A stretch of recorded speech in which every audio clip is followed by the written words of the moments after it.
Our next tech session is on FinTech. The topic for the session would be build a culture of excellence with automation and AI. We have Balasubramaniam Ganesh, head of HSBC, to take that session for us. I'll request him to join me on the stage. Bala, the stage is all yours. Thank you so much. Thank you very much. Okay, so firstly, thank you very much for taking your time to come to this session today. Also, thank you very much for NASSCOM for giving us the opportunity to talk about this topic. I'm going to begin with effectively our story, HSBC story. I happen to be the head of HSBC Technology in India. I lead a team of 18,000 technology professionals who are based here. Following on from this short presentation, well, I'm going to share the story about how to go about building a culture of excellence with automation and artificial intelligence in development of technology solutions. We're going to have a panel discussion with two of my esteemed guests here, Anju and Pankaj, which is about how do you promote an engineering culture that leads to better customer experience. So for the next 50 minutes or so, if you are able to engage us in that discussion, that would be great. So to start with, just a bit of context, this is probably fairly well known. We are a global bank with more than 40 million customers. We operate in 65 countries in the world, and we've been around a long time, 154 years, which is one of the things that we've been dealing with in terms of challenges of heritage. In technology, we have, as I said, about 18,000 colleagues now in India. We work out of Pune in Hyderabad. We have been on this journey for well over 3 to 4 years, and we have previous topic based on Agile. We are one of probably the better examples of global distributed Agile at scale. As you can see, we have 45,000 odd pipelines that we operate right across any technology stack, and well over 2,400 pods that we have at a global level. Our journey kind of was anchored by this document that is actually available to read on the public website. We published a manifesto, which is really trying to create the healthiest, highest performing technology team to deliver a far better customer experience. Transforming the world's banking experience is the purpose as technologists. How do you transform the world's banking experience? And that is driven by 10 aspects, 10 characteristics, 10 features that you can see, which kind of ranges from how we behave, how we think, how we operate, how discipline equals freedom, and so on and so forth. Each of these are actually well described in a document which is available in the public domain, and this is very meaningful, very impactful for us in our day-to-day life. We constantly refer to it in terms of our, do we really think this way? Do we really operate this way? With that context, we've been really focusing on two fundamental dimensions about how do you change culture and how do you build automation and AI. On your right, you actually see what does it mean to be a world-class technology professional in today's context. What does it really mean? What are the dimensions of it? And at your core, you need to be a technologist. If anyone tells you to actually create distance between you and technology, my humble opinion is please ignore that advice. Just like in medicine, at your core, you're a doctor. So if you walk into a hospital and you actually meet somebody and say, I'm really not a doctor, you probably will not go back into that hospital. Just like when you walk into a technology organization and you say, I'm a manager, but I don't really know much about technology, then you probably will not have much of a respect in the rest of the organization. At your core, you're a technologist. And that evolves. One of the great benefits of being in this industry is it changes rapidly for the good, mostly. So keeping in step with being a technologist is one of the challenges. And the other dimensions are really about we're now living in a very different world. So well-being is a really, really important topic, particularly mental well-being. We spend a lot of time in terms of how do you actually operate in this 24/7 world with the pressures that you're in, with the social media and other aspects that go with it, along with how do you unlearn and learn. Unlearning is as important as learning. Learning, leaving things behind that are not appropriate for this era, for this age, is as important as learning something new. Quite often something that we don't emphasize a lot. I have to unlearn a lot in terms of how certain things were done some years ago and how certain things are done now. And we all have to do that. Alongside that, we introduced this philosophy of shunya, quintessential Indian Sanskrit word. There are always arguments about where zero was invented, but putting that one side, it doesn't matter where it's invented, how we use it is more important.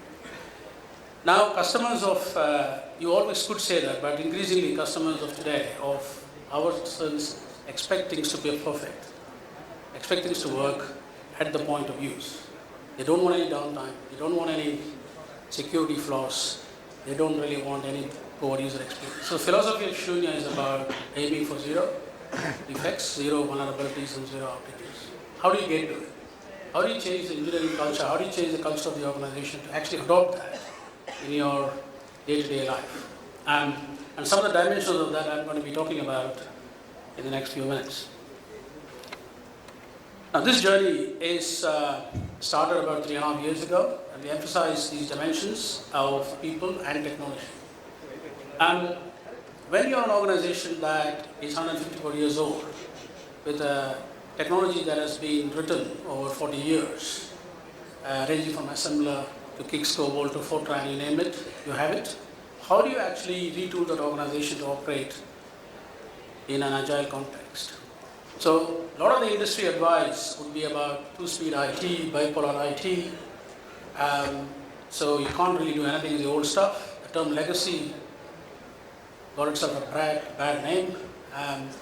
And I think the effect of that is you kind of disenfranchise a whole set of people who actually have been part of that journey.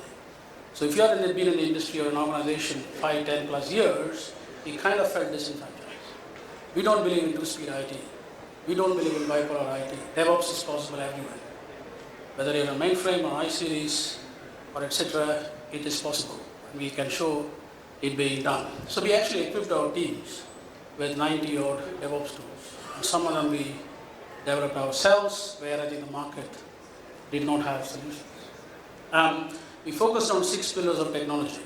Yes, we talk a lot about cloud, APIs, mobile, AI, machine learning, but we actually attached the 6th one to it, which is heritage. The new word for legacy. Be proud of your heritage. The question is, how do you reinvent heritage? How do you renew your heritage? Not about ignoring your heritage. And the importance of connections between the new and the old and heritage is really the key to that transformation. 90% of the organization are people who have actually gone through this, have been with the organization for more than 10 years. They didn't grow up in the modern era of digital. They came into the modern era of digital. They have renewed themselves to actually work in this way. So emphasizing that heritage is important. Then we started developing the Shunya platform, which is really, as you will see shortly, is really a kind of a basis for providing real-time, value-added information for our engineers and managers of those engineers to actually get better every day. So a lot of technology emphasis, but we also emphasized the people dimensions. For example, we actually have a capability framework that is very detailed, very articulated. How do you become a full-stack engineer? What do you need to do to become a full-stack engineer? If you have been writing Kix, COBOL programs for 20 years, how do I learn new things? How do I operate with the new container technologies or the cloud technologies? How do I learn cyber? So capability framework gives you a very clear set of guidelines, parameters, and help to actually build your skills for the modern era. So this journey has been going on for about just over 3 years, and such a journey kind of never finishes in one respect. Now, the meta engineering platform that we call as Shunya is the basis of how we do work every day. So you can see the typical life cycle that we all do in terms of development and operations. We have chosen some industry standard tools that are rather obvious, ranging from Jira and Confluence to Tosca, etc., to actually do the job it does. What we've actually done is we've developed some of our own intellectual property that you see at the bottom. So we developed a Z-series orchestrator that allows continuous integration and continuous deployment on mainframes. We developed an I-series orchestrator that allows you to do exactly the same thing on the mid-range platforms. We developed a Defect Samurai I talked about, which is an artificial intelligence engine that allows you to really look at patterns of where I think things are going wrong. And we developed a top engineer platform within that, which allows you to really assess how am I doing as an engineer, which is led by algorithms that have got some real good underlying data within that. So we developed our own IP to complete the set, to effectively defeat the myth that it is a two-speed IT world, that it is a bipolar IT world. It isn't. Some of the best people who actually are adopting this are people who have actually lived in the world for a long time. And we have integrated this whole tool set to operate in a continuous fashion. So when you talk about 40,000 pipelines that we ship software today, it is actually using this tool set. And we do this globally at scale. So not just from India, but we have a big team in China, we have a big team in the UK, Hong Kong, US and Mexico and so on. We operate that way globally today. So global distributed agile at scale is possible, but you have to create these foundations with technology. And these are some of the things you can now measure in real time. So for example, we can actually say how mature is the pipeline in terms of adoption of these tools. Does it actually have all the tools working with its full capability? We also can actually measure the level of security that is assessed in the pipeline. We are allowing teams to actually set their own threshold framework in terms of when does the build break, at what level, at what sort of levels of quality does the build allow to break. And you can steadily increase its threshold levels to actually make it a fully automated pipeline so that the software that is actually shipped has zero defects and zero vulnerabilities in it. We have revisited the concept of shift left, the shift left score, to say how early do you find the issues in your life cycle. And by the way, the more the better in the earlier part of the life cycle. We don't penalize our engineers for finding more defects in unit testing or system testing. We actually encourage them to find more. So the more you report, the better. So the fear of actually saying I got it wrong in the unit testing, system testing phases is definitely not. They actually increase them. In fact, one of the criteria for a top engineer is to say I have found everything that I need to find in the early stages of a life cycle.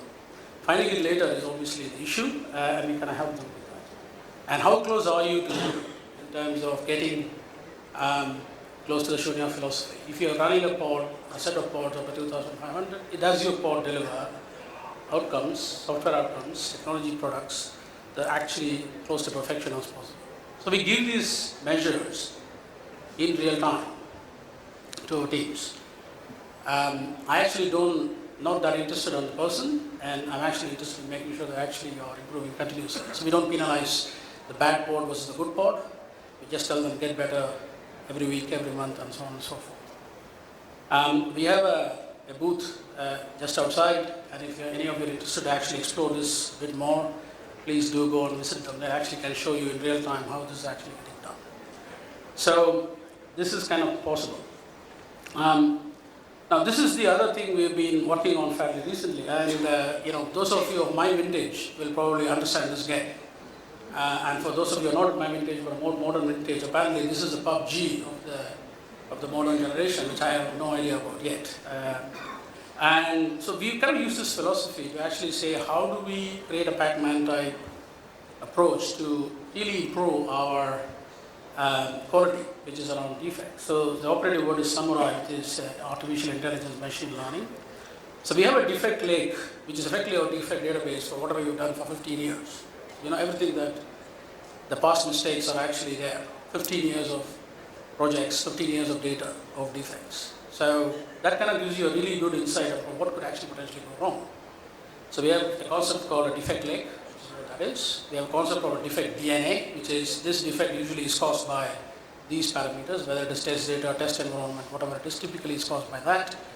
And then we actually have developed a philosophy or a concept called a relative weakness index. So these things are now available for our engineers to use on a continuous and daily basis. So for example, the relative weakness index is a kind of a bridge like this, where there's a bit of animation which I'm not sure is going to work if I try, but it doesn't. What it does is it shows you exactly in that continuation of software modules that make up your eventual program that delivers customer experiences is which of those ones are actually unstable. Visually you can actually see this is made of 20 different software modules which is actually unstable, hence where I think you need to put a focus on. So one of the arguments that you will actually have is I didn't really create this software. It was done by my predecessors. It was written 20 years ago by somebody and it has got a lot of technology debt. Hence, I'm not to blame for this. But the point isn't really about who did that previously. You are now the owner of this, so try and make it better, as much better as you can. So the impact is this. We have 24,000 engineers worldwide who use this, operating across 45,000 pipelines, and a remarkable increase in virtually kind of every measure, ranging from defects to number of stories released and so on and so forth. And we are being recognized globally for what we are doing. It is not just a story that is in one part of the world. We are winning several awards for actually operating this in this way, and we are quite proud of it. So I want to leave you with these sort of thoughts before I get onto the panel. So build on your heritage. Please don't disenfranchise your heritage. It's very possible to actually renew and rebuild heritage. Heritage is much more about people renewal than architectural renewal. We talk about architectural renewal quite often when you talk about heritage. Old legacy systems that have to be renewed. Much more important is people renewal. If you renew the people, the architecture will renew itself over time, which is what we are seeing. Implement globally a distributed agile at scale. I think we are testimony to that. We're still learning. We are nowhere near done. There's still a number of challenges, but we are significantly advanced in being able to prove it can be done across all of our markets and all of our systems and products. Creating a cognitive enterprise. We're now living in a world where we are much more in love with machines than with people. We spend more time with devices like this than each other. So being in love with machines is what the generation is going up with. And making machines do the work, at least the drudgery work or the non-valuable work, is entirely doable and possible, and we are able to demonstrate that. And having a startup mentality, people kind of sort of give up, it's only possible in fintechs, it's only possible in certain other things. No, it is certainly possible. I think it's about people, it's about giving them the power and the ability to actually do that and belief in themselves. So what you will see with some of my team at the booth is effectively they are a startup in my company. They are a startup in my business. So actually have created a solution for ourselves that actually is serving us really, really well. So Shunya philosophy alongside a culture of excellence is the journey we are on. I'm very humbly put in this position to share this story in front of you. So thank you very much for your time listening to me. I think we can now move on to the kind of panel discussion. Thank you very much.